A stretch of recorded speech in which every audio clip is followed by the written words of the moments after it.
For the first time, U.S. task force proposes recommendation to screen for anxiety in adults. The U.S. Preventive Services Task Force says for the first time that adults under the age of 65 should be screened for anxiety, according to a draft recommendation posted on Tuesday.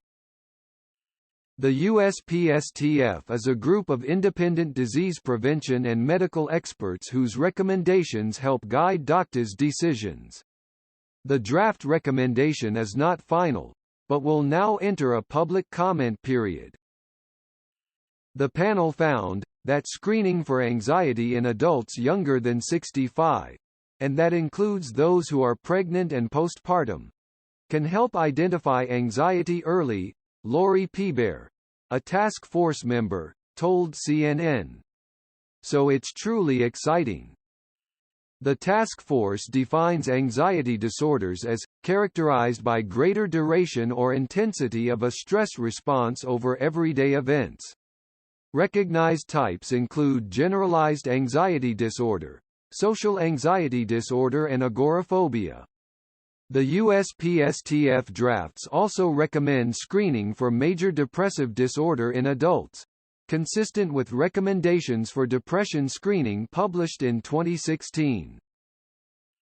Peebear, a clinical psychologist and professor at the University of Massachusetts Chan Medical School, said an anxiety recommendation was prioritized because of its public health importance, especially with the increased focus on mental health in this country that we've been having for the past few years. The COVID-19 pandemic led to a surge of new anxiety and depression, although levels have fallen somewhat since. A recent CDC report found adults ages 18 to 44 were least likely to have received treatment for mental health in 2019 but became the most likely in 2021. The anxiety recommendation would apply to adults 19 and older who do not have a diagnosed mental health disorder. The depression screening recommendations apply to those 18 and over who do not have a diagnosed mental health disorder and are not showing any recognized signs of depression or suicide risk. Peebear emphasized that people who are already showing signs or symptoms should be assessed and connected to care. Brief screening tools have been developed for both anxiety and depression and are available for use in primary care. The majority of current screening tools include questionnaires and scales. Any positive screening result should lead to additional confirmatory assessments, the task force says. It also notes that there is little evidence regarding the optimal timing and interval for screening, and more evidence is needed.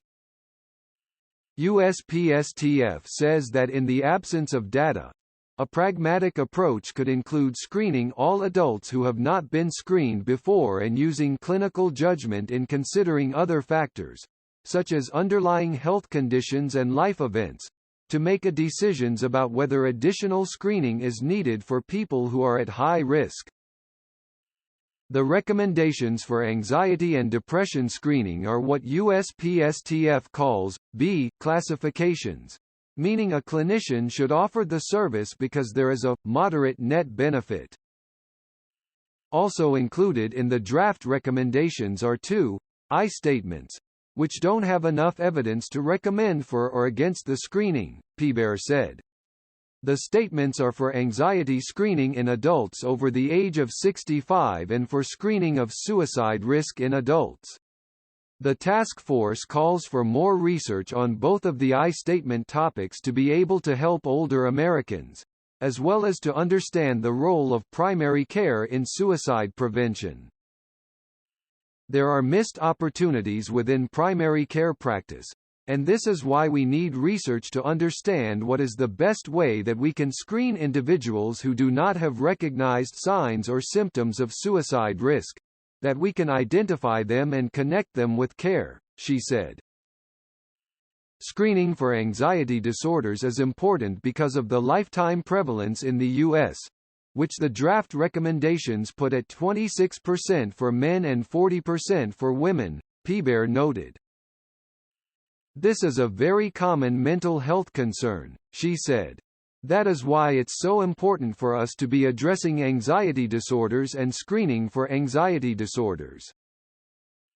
The draft recommendations for anxiety, depression and suicide risk screening came together because we really want to help primary care clinicians in addressing the urgent need to address mental health in adults in the United States, Pebear said. So we're really seeing this set of recommendations as an opportunity to be able to provide clinicians who are working with adult patients comprehensive guidance in terms of how to approach screening for anxiety, depression and suicide risk. The task force members also hope the recommendations will elevate awareness about the need for mental health screening and treatment. That's an area that we need a lot of work in, Pebear said. There's so many gaps in terms of providing mental health care, and our hope is that this group of recommendations will elevate that. The task force is also very concerned about health equity, Pebear said. Our hope is that by raising awareness of these issues and having recommendations for clinicians, that we'll be able to help all adults in the United States, including those who experience disparities, she said.